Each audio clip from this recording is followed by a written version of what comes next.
Hello friends, कैसे हैं? उम्मीद कर रहे हैं कि अच्छे होंगे, मस्त होंगे। आइए आज चर्चा करने वाले हैं भूगोल का अगला टॉपिक, प्राकृतिक वनस्पति। इसी के अंतर्गत हम देखेंगे प्राकृतिक वनस्पतियां 3 प्रकार की होती हैं और इसको हम बांट के पढ़ते हैं 3 प्रकार से। पहला वन, दूसरा घास स्थल के रूप में और तीसरा होता है कटीली झाड़ियों के रूप में। जो प्राकृतिक वनस्पतियां होती हैं यह इन्हीं तीनों रूपों में पाई जाती हैं। अब इसमें मुख्य है आपका वन। और वन कितने प्रकार के होते हैं, किस क्षेत्र में कौन सा वन रहेगा तो उसे क्या कहेंगे, किस वन में कौन से वृक्ष पाए जाते हैं और कौन सा वन किस क्षेत्र में है, ये सारे चीजों पे हम चर्चा करने वाले हैं। आप मित्रों अभी तक नए हो यदि चैनल पे मेरे, तो प्लीज चैनल को सब्सक्राइब कर लीजिएगा और बेल आइकन का बटन जरूर दबा दीजिएगा ताकि प्रत्येक वीडियो का नोटिफिकेशन आप तक पहुंच सके। प्यारे मित्रों, यदि पूरा देखिएगा, ये पूरा देखने के बाद आपको लगता है ये वीडियो अच्छा है, आपके ज्ञान लायक है, तो प्लीज अंतिम में लाइक जरूर कर दीजिएगा और अच्छा लगे तो मित्रों में शेयर भी कर दीजिएगा। चलिए देखते हैं वनों के प्रकार। वन कितने प्रकार के होते हैं? तो प्रमुखतः वन 6 प्रकार के होते हैं। उष्णकटिबंधीय सदाबहार वन, उष्णकटिबंधीय पर्णपाती वन, शीतोष्ण सदाबहार वन, शीतोष्ण पर्णपाती वन, भूमध्य सागरीय वन और शंकुधारी वन। ये प्रमुखतः 6 प्रकार के वन पाए जाते हैं पूरे धरातल पे और इन्हीं को हमको पढ़ना है। देखेंगे उष्णकटिबंधीय सदाबहार वन कहाँ पाए जाते हैं।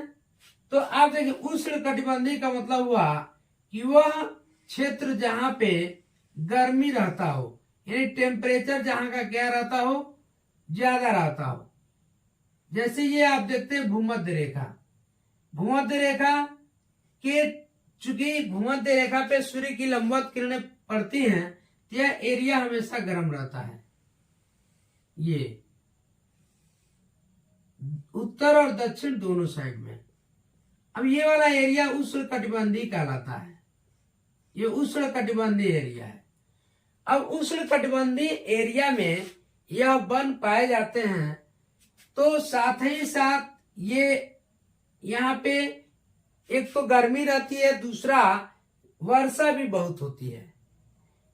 यानी उष्णकटिबंधीय सदाबहार वन। देखिए सदाबहार का मतलब क्या है, यहाँ देख रहे हैं आप सदाबहार। सदाबहार का मतलब होता है वह पौधे या वह वृक्ष या वह वन जिस वनों में वर्ष भर पौधे हरे भरे होते हों। इसी को वर्षा वन भी कहते हैं। 200 सेमी से ज्यादा, 200 घन सेमी से ज्यादा बारिश जिस क्षेत्र में होता है वर्षा, उसी क्षेत्र में यह पाए जाते हैं। कौन से वन? उष्णकटिबंधीय। जिस क्षेत्र में 200 घन सेमी से ज्यादा बारिश होगा उसी क्षेत्र में ये उष्णकटिबंधीय सदाबहार वन पाए जाएंगे। अब देखेंगे कि या तो ये अधिक वर्षा भी होना चाहिए और अधिक क्या होना चाहिए, ताप भी होना चाहिए। पौधों के लिए दोनों बहुत आवश्यक होता है। पौधों के लिए ताप भी आवश्यक होता है और नमी भी आवश्यक होती है। और यह सदाबहार वन वहीं पाए जाते हैं इसी उष्णकटिबंधीय क्षेत्र में जहां पे क्या होता है, ताप भी ज्यादा रहता है, बारिश भी होता रहता है। अब ये देखते हैं कि पूरे धरातल पे कहां कहां ऐसे वन पाए जाते हैं। तो इसमें आता है आपका अमेजन बेसिन जो दक्षिण अमेरिका में है, दूसरा कांगो बेसिन जो कि आपका अफ्रीका में है, तीसरा दक्षिण पूर्व एशिया के कुछ क्षेत्रों में पाया जाता है। और इसमें बात करें कौन कौन से वृक्ष आते हैं, तो इसमें देखते हैं उष्णकटिबंधीय सदाबहार में आएंगे रोजवुड, महोगनी, आबनूस आदि। ये वृक्ष पाए जाते हैं इन वनों में। आइए दूसरा देखते हैं उष्णकटिबंधीय पर्णपाती वन। उष्णकटिबंधीय पर्णपाती वन।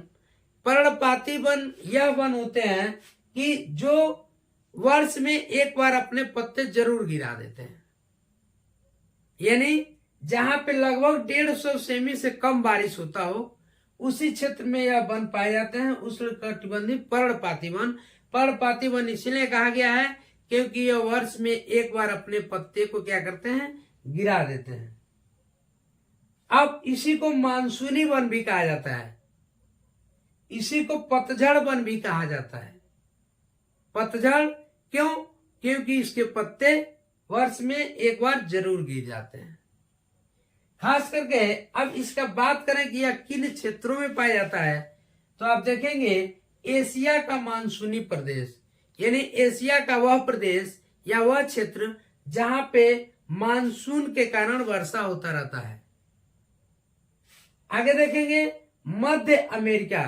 मध्य अमेरिका में भी पर्णपाती वन पाए जाते हैं, पूर्वी ब्राजील में भी पाए जाते हैं और उत्तरी ऑस्ट्रेलिया में भी पाए जाते हैं, पूर्वी अफ्रीका में भी पाए जाते हैं। अब इसमें बात करते हैं कि खास करके कौन कौन वृक्ष आएंगे, तो देखेंगे इसमें वृक्ष आता है उष्णकटिबंधीय पर्णपाती वन में सागौन आता है, चीड़ आता है, शीशम आता है, साल, यूकेलिप्टस, बरगद, जामुन, चंदन। ये सभी जो भी ये वृक्ष आप देख रहे हैं लिखा हुआ नाम, यह वृक्ष वर्ष में एक बार पत्ते अपने क्या करते हैं, गिरा देते हैं, इसीलिए इनको पर्णपाती वन कहा गया है। और उष्णकटिबंधीय का मतलब ऐसा क्षेत्र जो क्या हो, गर्म एरिया रहता हो और वहां ये वन पाया जाता है। चूंकि ये मानसून पे निर्भर करते हैं, बारिश यहाँ मानसून के आधार पे होता है, इसलिए मानसूनी वन भी इसे कहा जाता है। अब तीसरा है शीतोष्ण सदाबहार वन।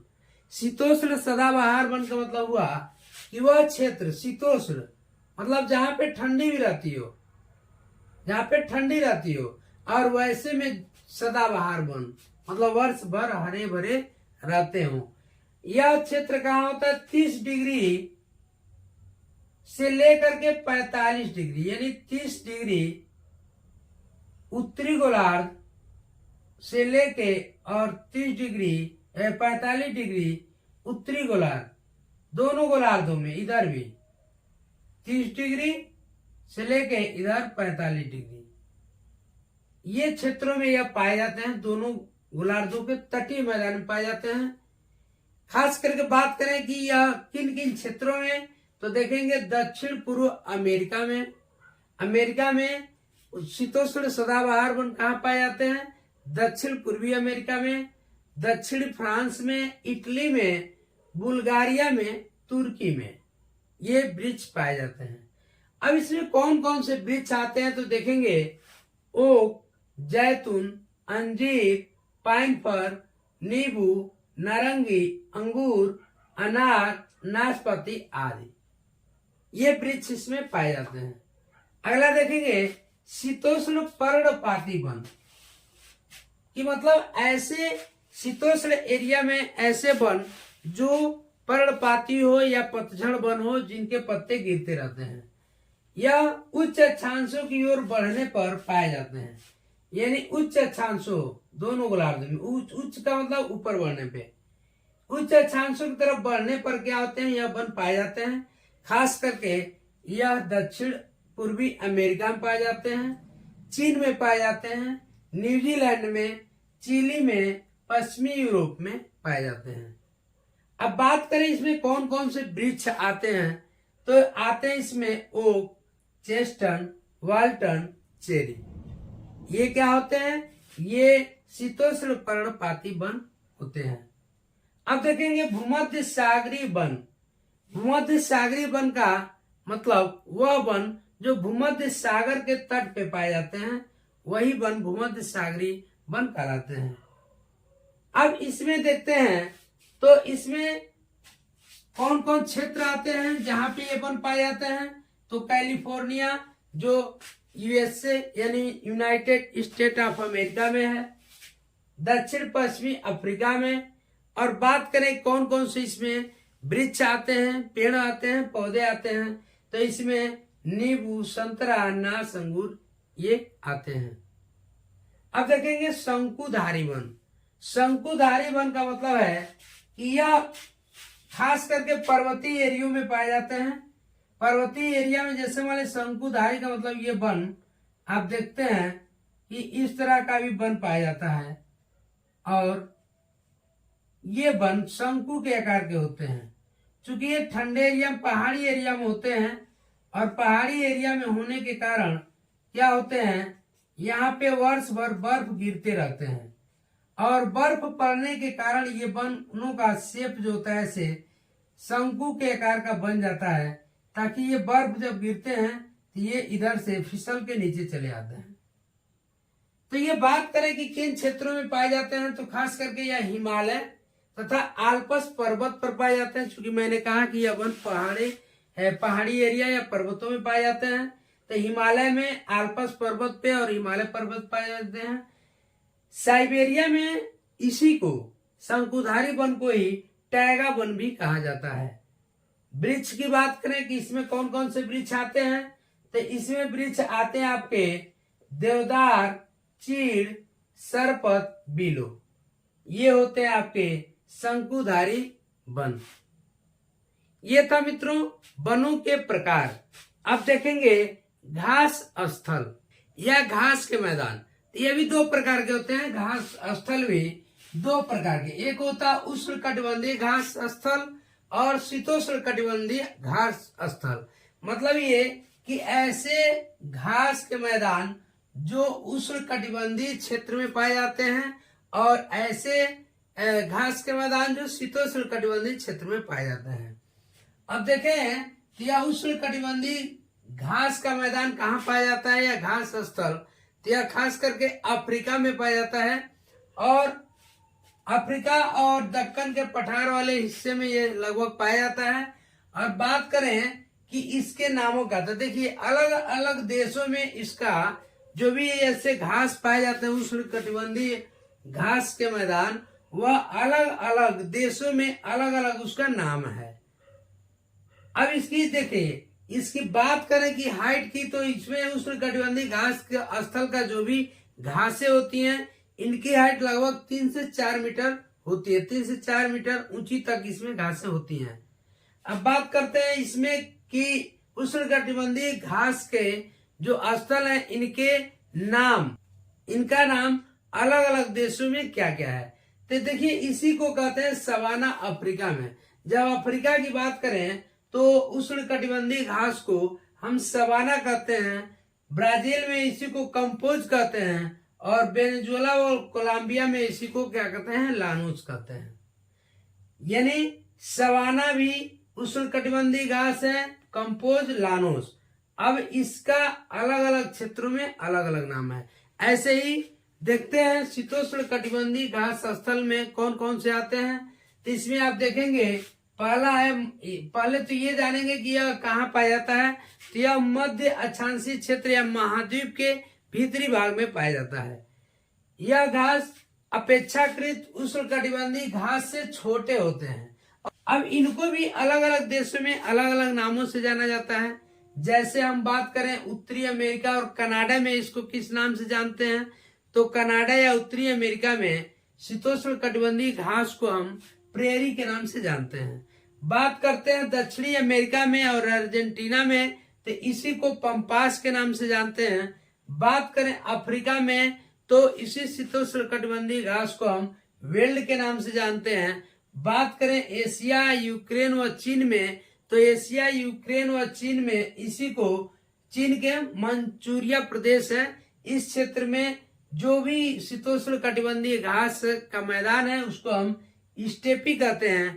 बात करें ऑस्ट्रेलिया में इसका क्या नाम है, तो ऑस्ट्रेलिया में डाउन्स कहते हैं। प्यारे मित्रों, ये था आपका आज वन और वनों के प्रकार और साथ ही साथ घास स्थल या घास के मैदान और उनके प्रकार।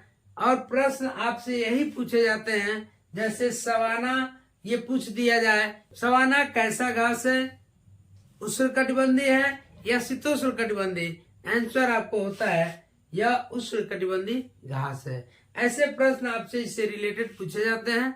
मुझे आशा है, उम्मीद है कि आपको यह क्लास अच्छा लगा होगा। तो यदि अच्छा लगा है तो प्लीज अभी भी लाइक कर दीजिए, अभी तक नहीं किए हो तो। मिलते हैं नेक्स्ट वीडियो में नेक्स्ट टॉपिक के साथ। तब तक के लिए जय हिंद, जय भारत।